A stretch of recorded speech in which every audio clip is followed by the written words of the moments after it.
የዛሬው መድረክ ዋና ዓላማ እንግዲህ በዋናነት ሰርቶ ማሳያ ስንል የግብርና ኤክስቴንሽን ትልቁ መሳሪያ ነው። መሳሪያ የሆነበት ምክንያት እንዲሁ ዝም ብሎ አይደለም። አርሶ አደሩን ልንነግረው እንችላለን፣ ልናሰለጥነው እንችላለን፣ ግን ደግሞ በተግባር ካላየ አያምንም። ስለዚህ በዋናነት አርሶ አደሩ በተግባር አይቶ እንዲማር ከፈለግን ሰርቶ ማሳያ ላይ ስታንዳርዱን የጠበቀ ስራ መስራት አለብን። ሰርቶ ማሳያ ላይ የሰራነው ስራ በደከመ ቁጥር አርሶ አደራችን አዲስ ቴክኖሎጂ አይወስድም። ሰርቶ ማሳያ ላይ የሰራነው ስራ ደግሞ ውጤታማ በሆነ ቁጥር አርሶ አደራችን ትናንት ከነበረው ልማዳዊ አሰራር ወጥቶ ወደ ዘመናዊ አሰራር ይሸገራል። ስለዚህ የዛሬው መድረክ ዋና ዓላማ በምርምር የወጡ አዳዲስ ዝርያዎችን በማስተዋወቅ በሰፊው በማስተዋወቅ በቀጣይ አማራጭ ዝርያዎችን የማስፋት አዲስ የወጡ ዝርያዎችን ወደ ዘር ሲስተሙ የማስገባት ኢቭን ፕሮጀክቶቻችን ፕሮግራሞቻችን እና ዘር አባዥ ድርጅቶችም ጭምር በተቀናጀ መንገድ እንዴት ነው ዝርያዎችን ወደ አርሶ አደሩ የምንወስደው የሚል የዘር ሲስተሙንም ጨምሮ አጠቃላይ አዳዲስ ዝርያዎችን ወደ አርሶ አደሩ የምንወስድበት ስርዓት መሰረት አድርገን ነው ዛሬ የተገናኘ ነው። እንግዲህ ይሄ በዋናነት ግብርና ምርምር በጣም በርካታ ዝርያዎችን ያወጣል። ግን ደግሞ በተለያየ መንገድ ስንገመግም አይ እኔ እኮ በጣም በርካታ ዝርያዎች አሉኝ፣ ችግሩ ግብርና ወስዶ ስላላስተዋወቀ ወደ ዘር ስርዓቱ ስላልገቡ ነው ይላል። አርሶ አደሩ ደግሞ በተለይም የግብርና ፓኬጅ ስልጠናዎችን በምንሰጥበት ጊዜ ሙያተኛውም አርሶ አደሩን በየደረጃው የሚያነሳው ጥያቄ ደግሞ ለምንድነው አማራጭ ዝርያ ማታመጡት ነው። ትናንት ማውቀው የስንዴ ዝርያ፣ ትናንት ማውቀው የጤፍ ዝርያ፣ ትናንት ማውቀው የበቆሎ ዝርያ አለ፣ ጥሩ ነው፣ ግን ደግሞ አዲስ ዝርያ እንፈልጋለን ይለናል። ይሄን አዲስ ዝርያ ዝም ብሎ አይጠቀመውም አርሶ አደሩ። ይህ አዲስ ዝርያ ከምርታማነት አኳያ፣ ድርቅ ከመቋቋም አኳያ፣ ከስርዓተ ምግብ ፋይዳው አኳያ፣ ከገበያ ተፈላጊነቱ አኳያ ከነባሩ ዝርያ ጋር መስክ ላይ ተወዳድሮ በምርትም ተለክቶ አርሶ አደሩ እንዲመርጥ እድል መስጠት አለብን። እንዲመርጥ እድል ለመስጠት ደግሞ ሰርቶ ማሳያ ዋናው መሳሪያ ነው።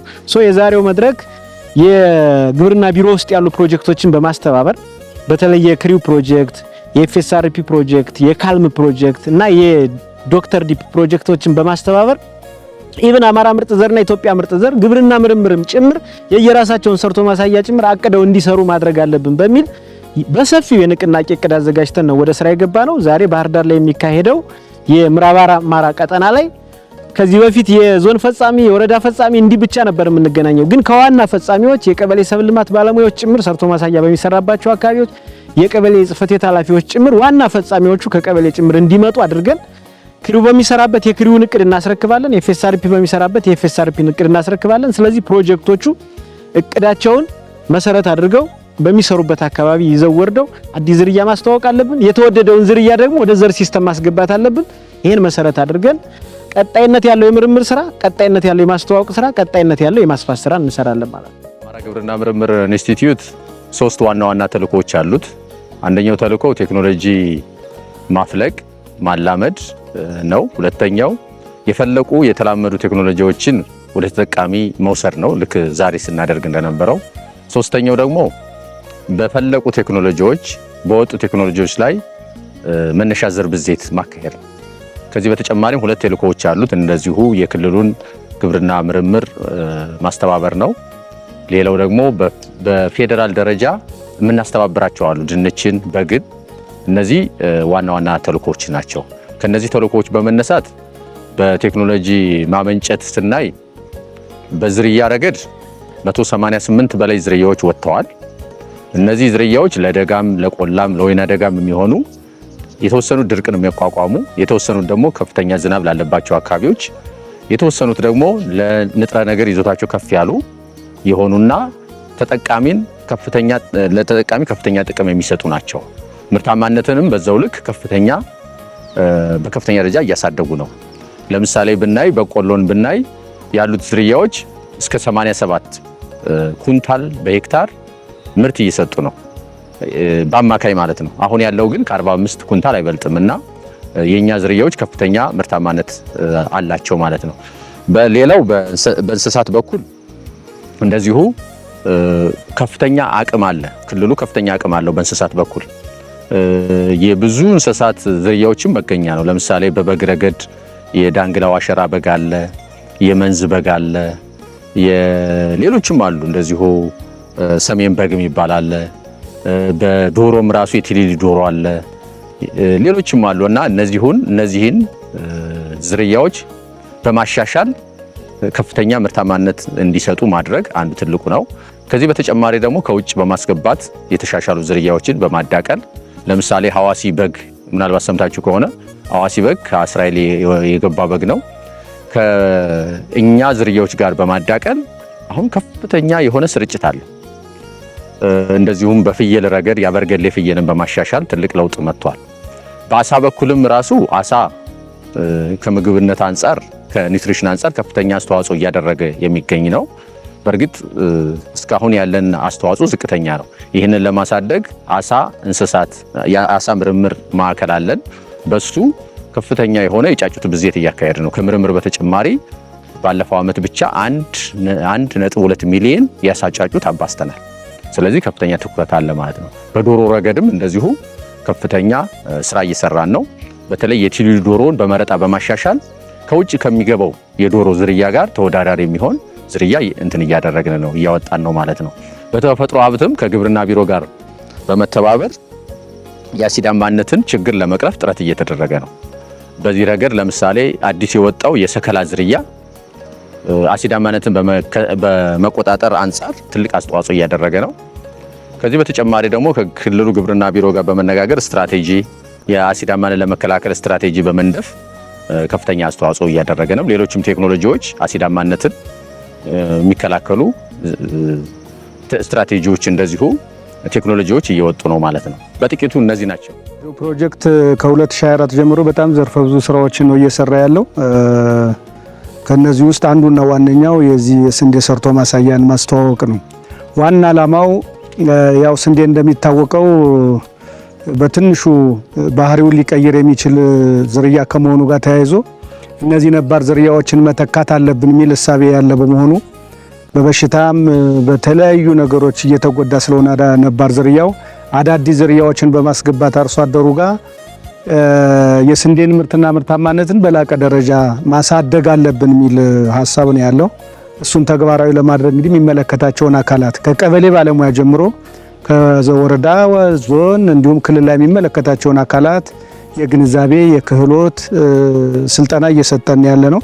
አንዱና ትልቁ ከሌሎች ፕሮጀክቶች ለየት ያደረገው እኛ ከመነሻ ጀምረን እስከ መጨረሻ እስከ ዳታ ትንተና ድረስ የሰራን ስለሆነ እንዳጋጣሚ ሆኖ ውጤታማ ሆነናል። ይሄን ያገኘነውን ተሞክሮ እና የገጠመንን ችግር ደግሞ እንደ ትምህርት ወስደን አሁን በዚህ ዓመት በጣም ዘርፈ ብዙ ስራዎችን ነው የምንሰራ። በ9 በ10 ዝርያዎች ላይ የሰርቶ ማሳያ ስራ እንሰራለን። ባለፈው የተማርነው ትምህርት አለ። መልካምነቱን እናስቀጥላለን። የገጠሙን ችግሮች ደግሞ ትምህርት ወስደን እንዳይደገሙ አድርገን እስከታች ድረስ ስራ እንሰራለን ብለን እናስባለን። ባለፈው ዓመት በጣም ፕሮሚሲንግ የሆኑ ዝርያዎችን አግኝተናል።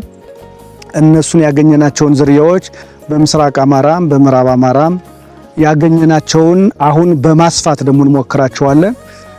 አንዳንዶቹ ቀድመው ወደ ዘር ብዜት ገብተዋል። ስለዚህ ለክልሉ ትልቅ አቅም ይሆናል ተብሎ ይታሰባልና አንዱ ዋናው ትልቁ የሰራነው ስራ ፈጻሚውን በአካል አግኝተን ተግባብተን ስራውን ተረካክበን መጨረሻ ላይ ደግሞ ስራውን እነሱም እንዲያስረክቡን እኛም እንድንረከብ አድርገን የሰራነው ስራ ስለሆነ ውጤታማ መሆን ችለናል ማለት ነው። እንግዲህ ይሄ የሰርቶ ማሳያ አንዱ ፓርት ነው እንጂ ዝርያ ማስተዋወቅ ጥቅል ሰርቶ ማሳያ በዝርያ ማስተዋወቅ ያልቃል ማለት አይደለም። በሁሉም ዲፓርትመንቶች ሰርቶ ማሳያ ይሰራል። ያው አርሶ አደሩ በተግባር ካላየ አያምንም ብለን ስላሰብን ማለት ነው። ዛሬ አንዷን ፓርት የዝርያ ማስተዋወቅ ነው እየተነጋገርን ያለን። በቀጣይ ሙሉ ፓኬጅ የአሰራር ሰርቶ ማሳያ፣ የውጤት ሰርቶ ማሳያ፣ ሌሎችንም ሰርቶ ማሳያዎች አስመልክቶ ሌሎች መድረኮች እናካሄዳለን። ስፔሲፊካሊ ከዛሬ አኳያ ግን ይችን የዝርያ ማስተዋወቅ ሰርቶ ማሳያ መሰረት አድርገን ለፈጻሚ አካሉ ለዞን፣ ለወረዳ ኢቭን ቀበሌንን ጭምር መሰረት አድርገን የጠራ ነው አስረክበን ለመለያየት ነው። ስለዚህ እኔ የማስተላልፈው መልእክት ትናንት ከነበረው ነባር አሰራር ለመውጣት የአርሶ አደሩንም አመለካከት ለመቀየር በአዳራሽ ውስጥ መነጋገር ብቻ በቂ አይደለም። ተደጋጋሚ ስልጠና መስጠት በቂ አይደለም። ተደጋጋሚ ንቅናቄ መድረክ ማካሄድ በቂ አይደለም። ለምን አዲስ ነገር አልመጣም ብሎ መጠየቅ ብቻውን በቂ አይደለም። ዋናው መፍትሄው በተግባር ሰርቶ ማሳየት ነው። ስለዚህ ይችንን የምንወስዳትን አዲስ ዝርያ በስታንዳርዱ በትክክለኛው ቦታ ተግብረን አርሶ አደሩ ደግሞ በተደጋጋሚ በገበሬ ባል እንዲያየው በማድረግ የትኛውን ዝርያ መረጠ፣ ስለዚህ የመረጠውን ዝርያ ደግሞ ወደ ዘር ሲስተሙ ገብቶ እንዲባዛ ጥያቄ በማቅረብ ሰርቶ ማሳያ፣ ዘር ብዜት፣ ማስፋት የሚለው ይመጣል ማለት ነውና ይሄን ኢንድ ቱ ኢንድ እንደው ከስልጠና ባሻገር ይሄንን የዝርያ ማስተዋወቅ ሰርቶ ማሳያ ኢንድ ቱ ኢንድ በውጤት ግምገማውን በቀጣይ እንገናኛለን ብዬ አስባለሁ። ተቀናጅተን ፕሮጀክቶች፣ ግብርና ምርምር፣ ግብርና ቢሮ፣ ዘር አባዥ ድርጅቶች ተቀናጅተን አዲስ ዝርያን በአማራ ክልል የማስተዋወቅ አማራጭ ዝርያን የማስፋት ጉዳይ እንደ ቁልፍ ተግባር ተደርጎ መወሰድ አለበት የሚል መልእክት አስተላልፋለሁ። እንግዲህ ምርምር ቴክኖሎጂ ያወጣል ብያለሁ። ቴክኖሎጂ ካወጣ በኋላ መነሻ ዘር ያዘጋጃል። በተወሰነ ደረጃ አቅሙ ትንሽ ስለሆነ በተወሰነ ደረጃ ያስተዋውቃል። ከዚህ በላይ መሄድ አይችልም። ስለዚህ በርካታ ዝርያዎች አሉ። እነዚህ ዝርያዎች እስካሁን ያልሄዱበት መንገድ በእኛ ግምገማ በበቂ ሁኔታ ባለመስፋፋታቸው ነው። በበቂ ሁኔታ ባለማስተዋወቃችን ነው። ይሄ ለዚህ እንደ ማስረጃ አለን። ለምሳሌ የስንዴ ዝርያ ታይ የሚባለውን የስንዴ ዝርያ ስናይ እስካሁን በስፋት አልሄድም። ግን ባለፈው በግብርና ቢሮ የክሪው ፕሮጀክት ሰርቶ ማሳያ ላይ አንደኛ ወጥቶ አርሶ አደሮች አሁን ፍላጎት እያሳዩ ነው። ሌላ አንድ ዝርያ የዳጉሳ ዝርያ ነጩ የሚባል በምርምር ከወጣ በአዴት ግብርና ምርምር ከወጣ ብዙ አመቱ ነው። በሆነ ፕሮጀክት ላይ የሆነ ፕሮጀክት ወስዶ የሆነ ቦታ ሲያስተዋውቀው አርሶ አደሮች ከፍተኛ ፍላጎት አሳዩ። ያ አሁን ጤፍን እየተካ የመጣበት ሁኔታ አለ አንዳንድ የጎጃም አካባቢዎች ላይ። ይሄ ምንድነው የሚያሳየው? ያሉ ዝርያዎች በደንብ ማስተዋወቅ ብንችል ከፍተኛ ለውጥ ማምጣት እንችላለን በአርሶ አደሩ ህይወት ላይ የሚል ነው። ስለዚህ ከዚህ በመነሳት አሁን ያሉንን በርካታ ዝርያዎች በቅድ አቅደን ከግብርና ቢሮ እስከ ተዋረድ ባሉት እስከ ቀበሌ ድረስ